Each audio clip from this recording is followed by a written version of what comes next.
Welcome to வெந்தய kitchen. இன்றைக்கி நாம் வாழைப்பழம் வச்சுட்டு மஃபின்ஸ் எப்படி செய்ய போகிறதுன்னு பார்க்க போகிறோம். வாங்க எப்படி செய்கிறதுன்னு பார்க்கலாம். பனானா மஃபின் செய்கிறதுக்கு இப்போ 3 வாழைப்பழம் எடுத்திருக்கேன். நல்லா பழுத்த வாழைப்பழம். அதை நம்ம நல்லா மேஷ் பண்ணி எடுத்துக்கணும். அளவுக்கு மேஷ் பண்ணி எடுத்தாச்சு. இந்த அளவுக்கு மேஷ் பண்ணி எடுத்துக்கோங்க. ரொம்பவும் ஃபைனாக பேஸ்ட் மாதிரி அரைக்க வேணாம். இந்த மாதிரி கையிலே நல்லா மிக்ஸ் பண்ணிவிட்டு அது கூட 1 கப்பு ப்ரௌன் சுகர் நாட்டு சக்கரை சேர்த்துக்கோங்க. நாட்டு சக்கரை சேர்த்து நல்லா மிக்ஸ் பண்ணிவிடுங்க.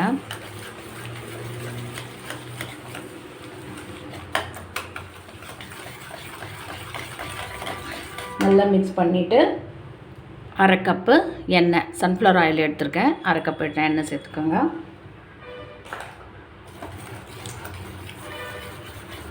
நல்லா இதையும் நல்லா சேர்த்து நல்லா மிக்ஸ் பண்ணிடணும். இந்த மஃபின் செய்கிறது ரொம்ப ஈஸி. அதே சமயம் ரொம்ப உடலுக்கு ஹெல்தி. குழந்தைங்களுக்கு வாழைப்பழம் நாட்டு சர்க்கரை எல்லாம் போட்டு செய்கிறதால ரொம்பவும் டேஸ்டியாக இருக்கும். ஈஸியாக செஞ்சிடலாம். அவ்வளோதான். இதோடு மிக்ஸ் பண்ணியாச்சு. மிக்ஸ் பண்ணிவிட்டு இப்போது மைதா இதெல்லாம் சேர்த்து நம்ம மிக்ஸ் பண்ணி எடுத்துக்கலாம். இப்போ இதில் 1/2 கப்பு மைதா மாவு சேர்த்துக்க போகிறோம். இப்போ 1 கப்பு சேர்த்தாச்சு. 1/2 கப் அளவுக்கு மைதா சேர்த்து நம்ம சலிச்சு எடுத்துக்கலாம்.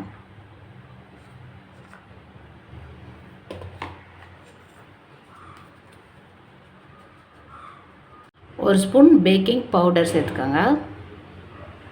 ஸ்பூன் பேக்கிங் சோடா சேர்த்துக்கோங்க. அதே மாதிரி ஒரு 1/4 ஸ்பூன் சால்ட்டு. இதெல்லாம் சேர்த்துட்டு நல்லா மிக்ஸ் பண்ணுங்கள்.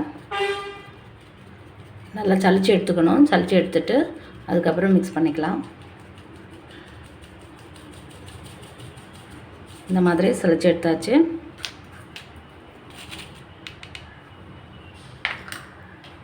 இப்போ இது கூட பட்டை பொடி 1/2 ஸ்பூன் சேர்த்துக்கோங்க. சின்னமன் பவுடர் சொல்லுவாங்க, அதை சேர்த்துக்கணும். அப்போ தான் மஃபின்ஸ் அந்த டேஸ்ட்டு கரெக்டாக பர்ஃபெக்டாக வரும். இது நாமளே வீட்டிலையே செய்யலாம். பட்டையை நல்லா ஒரு கல்வத்தில் வச்சு நல்லா இடித்து நல்லா நம்ம சலிச்சு வச்சுக்கிட்டா சூப்பரான பட்டை பொடி வீட்டிலே ரெடி ஆகிடும். கடையில் எல்லாம் வாங்க தேவையில்லை. நல்லா மிக்ஸ் பண்ணிவிடுங்க. நல்லா மிக்ஸ் பண்ணிவிட்டு இது கூட பால் சேர்த்துக்கலாம். கொஞ்சமாக பால் நல்லா காய்ச்சின பால் சேர்த்துக்கோங்க. நல்லா காய்ச்சி ஆற வச்ச பால் சேர்த்துக்கலாம். நல்லா மிக்ஸ் பண்ணிவிடுங்க.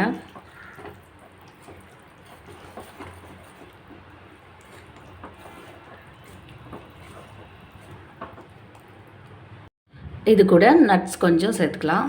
நட்ஸ் ஆப்ஷனல் தான், உங்களுக்கு தேவைன்னா சேர்த்துக்கலாம். ஆனால் இது ரொம்ப ஹெல்தி. குழந்தைங்களுக்கு கொடுக்குறச்ச நட்ஸ் கொஞ்சம் சேர்த்து கொடுத்தா இன்னும் நல்லாயிருக்கும். நட்ஸ் சேர்த்தாச்சு. அதையும் நல்லா மிக்ஸ் பண்ணிவிட்டு இப்போ நம்ம சின்ன சின்ன கப்பில் ஊற்றி வச்சிடலாம். இப்போ கப்பெல்லாம் ரெடி பண்ணி வச்சுருக்கு. இந்த மாதிரி ஒரு பாத்திரத்தில் உள்ளே பேப்பர் கப் வச்சுருக்கேன். நீங்கள் பேப்பர் கப் இல்லைனாலும் அது உள்ளே ஆயில் க்ரீஸ் பண்ணிவிட்டு அதில் நம்ம இந்த பேட்டரை நம்ம வச்சுட்டு நம்ம வேக வச்சு எடுத்துடலாம். பேக் பண்ணி எடுத்துக்கலாம். இப்போ பாருங்கள், இது நம்ம அளவாக எடுத்துகிட்டு நம்ம இதில் உள்ளவே அந்த கேக்கு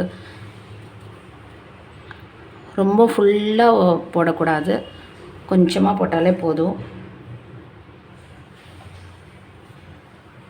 இப்போ ஒரு பாத்திரத்தை ஹீட் பண்ணிவிட்டு நம்ம ப்ரீ ஹீட் பண்ணிடணும் ஒரு 10 நிமிஷம். அதுக்கப்புறமா அது உள்ளே ஒரு ஸ்டாண்ட் வச்சுட்டு அது மேலே ஒரு பிளேட் வச்சு இந்த மாதிரி கப்ஸ் எல்லாம் வச்சாச்சு. அதுக்கு மேலே நாம் ஒரு வாழைப்பழத்தை ஸ்லைசஸை வச்சிடணும்.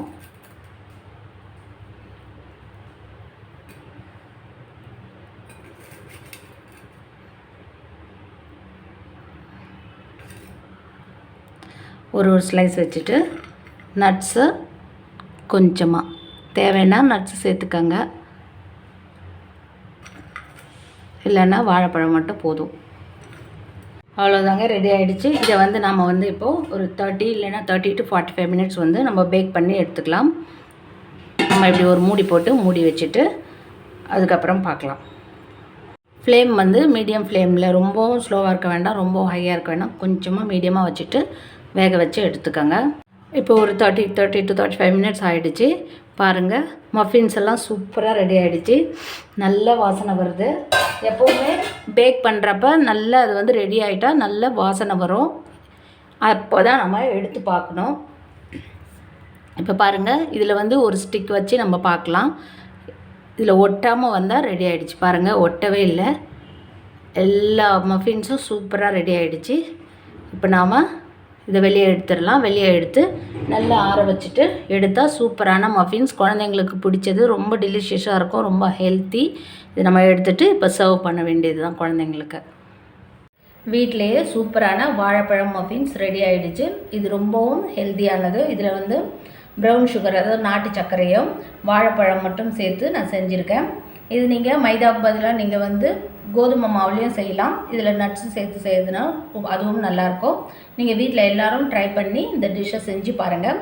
இது உங்களுக்கு பிடிச்சிருந்தால் நீங்கள் லைக் பண்ணுங்கள், ஷேர் பண்ணுங்கள், மறக்காமல் சப்ஸ்கிரைப் பண்ணுங்கள். தேங்க்யூ.